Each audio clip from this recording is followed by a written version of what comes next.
Yan, so magandang hapon mga ka-viewers at happy Halloween. So welcome back ulit sa aking YouTube channel. At yun, mayroon akong i-demo sa inyo or madami na akong nabasa na sa nagko-comment kung paano ba daw tanggalin itong shafting dito sa kanyang pinaka rotor. Ayan. So kung ating tingnan, madali lang naman talaga siyang tanggalin dahil yun nga nakasuot lang naman dyan yung yan. So dahil nakasuot lang dito, so madali lang naman tanggalin. Ayan. Pero kung hindi mo alam ito mga ka-viewers, or lalo na kung ikaw po ay baguhan pa lang sa pagre-repair, so medyo mahirapan ka dahil pag hindi mo alam or hindi mo maano yung tamang paglagay nito, so maaaring hindi iikot itong pinaka-rotor. Ayan. So bakit ko ba nasabi na hindi iikot? So maya i-explain ko sa inyo kung bakit. So ayan. So nga pala, bago pala tayo magpatuloy dito mga ka-viewers, sa mga baguhan pa lang or bago pa lang dito sa aking YouTube channel, so huwag niyo pong kalimutang mag-subscribe at pinutin yung notification bell at ilagay sa all para automatic ay manotify kayo kaagad sa mga upcoming kong mga videos. At saka huwag niyo rin kalimutang i-share sa iba mga ka-viewers. At yun, para makatulong tayo sa mga gustong mag-repair at mag-DIY kahit sa bahay lang. So ayan.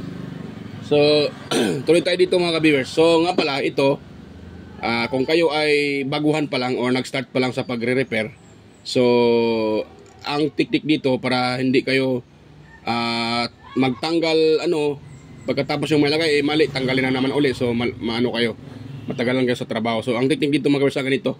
Bago nyo ito baklasin or pupukpukin, kailangan nyo munang kailangan nyo munang kunan ng kailangan nyo munang kunan ng yung kanyang haba. O yan. So kailangan nyo munang yan. Katulad dito, ito nga gamitin ko. So ganun ko na dyan. So bago nyo pala dyan, kailangan nyo munang tanggalin itong mga mga spacer. Yung pan spacer was itong mga spacer maliliit, tanggalin nyo muna yan para walang sagabal. Yan, kung katulad dito, wala nang pan spacer or pinaka spacer niya. Yan, so dito lang kayo yun, ganun nyo siya. O diba nakita nyo, ganun siya. Ganun yung kanyang pinaka So dito, puputulin nyo dyan yung mga kabers, puputulin nyo ng tawag dyan, cutter. Yan, kuha muna tayo ng cutter ha. Yan. Pero sa mga master dyan, kaming mga nagre-repair na, hindi na namin ito ginagawa dahil siyempre kabisado na namin, tansyado na namin tinatansya na lang namin kung paano namin ito ilalagay uli. Yan. Kaya sa mga nag-starting pa lang or kasisimula pa lang sa pagre-repair, kailangan nyo itong pagbaklas na ito. Yan. So ito, turo ko sa inyo kung paano. Ito, dahil wala akong martilyo. Yung martilyo ko kasi naiwan doon sa saan ka nag-home service, para naiwan ko doon wala dito yung martilyo ko. So ito yung gagamitin ko pagtanggal dyan. Ito. So ganoon nyo lang Yan. Pupukin nyo lang dyan. At nga pala sa pagpukpok nyo dito, o kahit dito man o dito kasi pag dito nyo ipapalabas, medyo mahaba, matagal yung pagkapukpok. So maano siya. Mas maganda dito dahil maiksi lang. At pagpukpok naman dito mga kabisa, kung ito ay pupukpukin nyo, kunting ingat lang. Huwag niyong patamaan tong dito bandaw. Yan. Huwag niyong patamaan dyan banda. Dapat dito lang talaga sa gitna. Yan. Dahil pag itong pinaka-groove nito ay matamaan ng inyong pagpukpok, yung pangpukpok nyo, yan. Pang iyan po ay matamaan. So ito. So ang pag nito, dito lang yun ang patamaan mga ka-viewers ha. Hindi dyan yun ang patamaan. Huwag yung patamaan itong pinaka-groove niya dahil pag yan po ay natamaan, or dito man dito, so ang mangyayari dito pag pinapaganan niyo yung electric pan, maring hindi na maepektahan yung kanyang pag-swing dahil yung pinaka-groove niya ay wala na, pilipit na. So wala nang daanan yung pinaka gear ng ating gearbox, yung meron yung mga gear sa ilalim, yung mga plastic na may gear, may ngipin. So yung ngipin ay wala lang nadaanan dito. So ang mangyayari dyan, hindi makaikot. So baka yun pa ang dahilan na mag-stack up po yung inyong shafting dahil hindi makaikot ng maigi. So kaya kung kayo ay magpupukpok dito, wag yung pupukpukin itong pinaka groove niya. Dito lang talaga. Sa taas. Ito yun. Yun yung lang pupukpukin. Yan. Yun. At dahan-dahan lang. Huwag yung pukpuk talaga na parang ano. Dahil, yun nga nasabi ko, na dapat hindi masira ito. Itong pinaka-groove niya. Kung dito naman, huwag nyo din basta-bastang pukpukin yung dito. Dahil pag ito ay nasisira din, wala na. Hindi nyo na mailagay itong pinaka-pan cap ng ating electric pan. Hindi nyo na mailagay yung pinaka-pan cap. So, ay paano pa kayo maglagay ng takip sa inyong LEC? So, mangyayari dyan, wala na. Paano nyo gamitin pag wala ng takip? Dahil maluluwag yung LEC, so pangit. So, kaya wag nyo papupukin dito, mas lalo na dito sa unahan. Dahil pag ito ay yung kanyang pinaka-groove, hindi na yan papasok doon sa ating pinaka-pan cap. So, ganun lang mga ka-beers. So, ngayon dito, dahil, diba, dahil nakunan ko na siya ng, para, hirap mag-Tagalog Hindi kasi ako Tagalog. Kaya hirap talaga mag-Tagalog. So, dahil nakunan ko na siya ng distansya dito, or paano ko siya isauli, kaya pwede ko na itong pupukpukin. Pero sa mga katulad sa mga master natin dyan, or matagal na nagre-repair ng mga electric pan, so hindi na kailanganin nila. Ayan, dahil alam naman nila na pwede na nilang tsansahin yun. Ayan, kaya dahil kasi pagbaguhan ka lang, yun nga sasabi ko na maaaring ito ay ang tawag dyan, natama ito sa gearbox kung mahaba yung pagkalagay nyo. Yan. Kaya kailangan nyo munang ganito. Yun nyo muna. Kunan nyo muna ng niya. Yan. Kunan nyo muna siya ng kung gano'n siya kahaba or kaiksi ba. Yan. Dapat ganun. Tapos bago nyo siya papukpukin. So dito na tayo sa pagpupukpuk. Ito lang mga kabeso. Yan. Yan. So malambot lang yan mga kabeso. Hindi naman yan Yan. Ganyan lang pagpupukpuk kanya. Malambot lang naman to, hindi naman to matigas. Yan. Ganun lang. Ayan Tanggal na.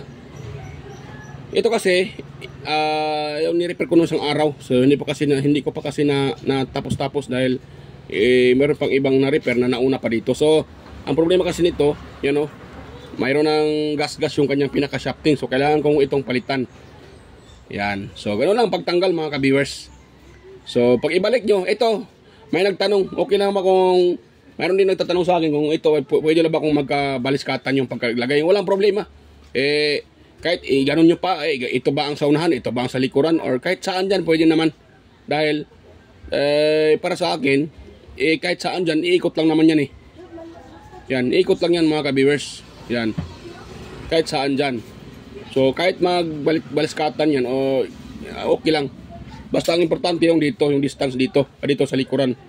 So ngayon, ang tanong, paano naman ito kung sakaling magpalit kayo? Tapos, for example mayroon na kayong pangpalit. For example, ito yung pangpalit nyo. So itong shafting na to, for example lang mayroon na kayong bagong pangpalit. So ang pagpalit naman dyan, ganun. Kung paano nyo tinanggal, ganun din bag sa uli. So ganun nyo lang dito. Yan. Diba, ganun. Pasok na. So dito naman kayo magpupukpok. Yan. Yan. So ang pagpupukpok dyan, dito, huwag nyo din masyadong lakasan. Yung tamang-tama lang para hindi ito para hindi mapilipit yung, yun. Para hindi ma-deform yan. Dahil pag yan po ay na-deform, pati yung kanyang ngipin-ngipin dito, yan, yung or groove niya. Pag yan po ay na-deform at mawala na yung groove na yan, nako, yung hirapan na kayong maglagay ng pan cap dyan. Mga viewers, at pag ito naman ay bubuka, i-expand, mali pa. I-expand. So, maaaring tatamaan din niya yung pinaka-busing nyo. So, masisira din yung busing. Kaya, kailangan, hindi yan mabusalsal yung pinaka dito. Yan, hindi mabusalsal yan. Dapat buo pa rin yan. So, ganun nan. Ngayon, ituturo ko din sa inyo kung paano ito sauli. Ganun na, kung paano tanggalin. Ganun yun pag sauli, mga kabeso na, Ito nga.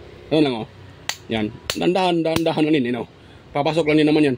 Kung sakaling, wait lang kung sakaling maluwag na yung niya, wait, tanggalin ko muna. Yan. Kung sakaling ganito, kung sakaling maluwag ito dito sa shafting dito sa kanya inyong pinaka-rotor na to, yan.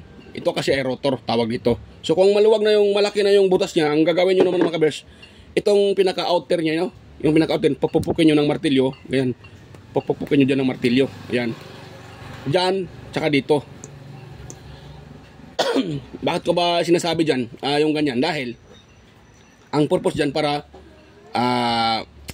higpit siya uli. Dahil yung pangit naman pag maluwag ito, pag iikot yung shafting, siyempre sasabay ito eh. Nako, mangyari dyan baka saan-saan na mapunta itong rotor. So baka yun pa ang dahilan na tatama ito sa motor ng inyong electric pan. Malaking problema dyan. Yan, malaking problema. Dapat talaga naka-steady ito. So para naka-steady ito, dapat ito ay hindi maluwag. Dapat tama-tama lang. Mas maganda nga mahigpit siya eh. Yan. So ang gagawin nyo dyan, pupuk-pukin nyo dito. Yan. Yan, dyan o. Yan o, yung butas na yan, pupuk-pukin nyo. So huwag yung pupuk-pukin dito ha. Dahil pag yan po ay na-deform, nako, pangit na ano. Dapat hindi ma-deform po yung kanyang ito. Itong pinaka rotor na. Ito kasi yung nagdala ng kanyang balance eh. Ito. Pag ito ay ikot. So dapat buo pa rin yan. So dito lang papupukin yung mga kabirti no. Yan. Pupukin dyan. Pati dito. Yan. Para hihigpit yan. So ngayon, ang pagsauli nyo naman dito, yan, tuturo ko rin sa inyo. Ganon din kanina. Tulad ng ginagawa ko kanina. Ganon nyo lang siya. Tapos dito naman kayo magpupukpok. Dahan-dahan lang. Huwag nyo na yung bilisan. Yung tamang-tama lang. Ganon lang. Yan. Yan. Tapos, pukpukin nyo pa uli. Yan. Yan. Yan. So, kulang pa yan. Mga ka-viewers. Yan. Kulang pa yan. Yan. So, yan. Tamang pag ano lang. Tamang-tama lang yung pagpukpok. Yan. Yan. So, yan. Kulang pa yan mga ka-viewers. Yan. Ngayon, atin siyang tansyahin. Atin natin to kung nagtugma ba. Ayan. Medyo lumagpas tayo konti. So, pwede nyo namang pukpukin yan paunahan. Yan. Tapos, ganun. Ayan o. Oh, yan. Pwede na yan mga kabis o. Oh. Pwede na yan siya. Ayan o. Oh. Klaro ba? Yan. Pwede na yan mga ka-viewers. Ganun yung ganun yung pagtanggal ng shafting o pagsauli. Ayan. So ganun yung mga ka-viewers. Ang pagtanggal at pagsauli. So yan. So ganun lang ang pagtanggal mga ka-viewers. Madali lang naman tanggalin. Ayan o. So ganito lang ang pagtanggal at pagsauli ng shafting dito sa rotor. Ayan o. O di ba? Saktong-sakto. So ganun lang. Pero pag matagal na kayo, so sa mga technician dyan na kagaya ko na nagre-repair ng electric pan, so alam nyo na ito kahit hindi na wala nang ganito, tinatansya na lang namin yan eh. Ayan, so yung video na to ay hindi po para sa mga master natin dyan. So para lang po ito sa mga nagsimula pa lang at baguhan pa lang sa pagre-repair at hindi pa alam, or sa mga gustong mag-DIY na mga sir natin dyan at mga ma'am or mga sir natin dyan sa bahay na gustong mag-DIY at hindi nila alam kung paano ito baklasin. Ayan, simple mo lang tingnan, pero pag hindi mo kabisado, hindi mo alam ang technique sa pag nito, so maaaring hindi mo mapagana yung electric pan. Yun nga sinasabi ko na pag ito ay mahaba konti ang paglagay nyo, ayan di ba? Nahabaan nyo konti. So pag ito ay sa uli nyo doon sa pinaka motor, so maaaring itong dulo niya hindi tatama ito sa gear case or sa gearbox. Yan. So pag ito ay tatama, siyempre hindi ito iikot mga ka-viewers, masikip ito. Yan, baka magtaka kayo, bakit masikip ito? Yan. Dahil pala doon sa na mali yung paglagay nyo ng shafting. Nahabaan nyo siya konti. So mas maganda tama lang talaga. Dahil pag ito naman po ay maiksi, dahil nasubukan ko na rin ng maiksi yung video, maiksi yung ito, maiksi siya. So, ang mangyari naman, pag hindi ito tatama doon sa ating pinaka gear case, gearbox, so hindi magsiswing ng maigi yung ating electric pan.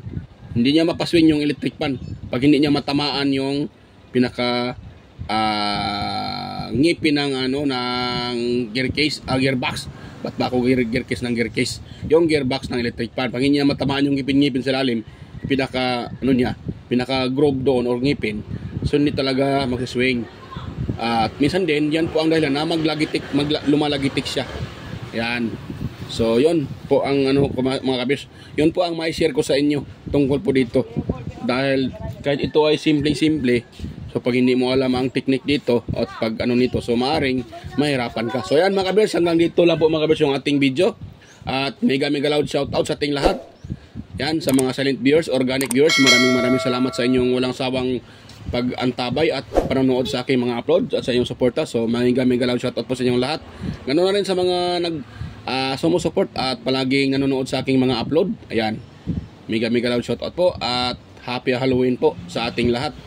Yan po. So yan mga ka-viewers, hanggang dito lang po yung ating video. At nga pala, kung mayroon kayong nakuhang ideya or nakuhang kunting ideya sa aking ina-share sa inyo, so sana po huwag niyong kalimutang mag-subscribe, i-subscribe yung aking channel at pinutin yung notification bell, ilagay sa all para ma-notify ka agad sa aking mga upcoming videos mga ka-viewers. At huwag din kalimutang i-share yung ating video sa mga, para makatulong tayo sa mga gustong mag-DIY at mag-repair kahit sa bahay. At higit sa lahat, huwag din kalimutang i-like yung aking video mga ka-viewers. At konting panghiling lang po, sana huwag niyong i-skip yung mga ads na lumalabas sa aking mga upload, dahil yan po ay malaking tulong na rin sa aking munting channel mga ka-viewers. At tulong nyo na rin sa aking channel. Ayan. So ayan, hanggang dito lang po at bye-bye mga ka-viewers. Sa ulitin at happy Halloween po at bye-bye. So ayan, kita-kita tayo ulit sa aking next na mga upload. Bye-bye po mga ka-viewers.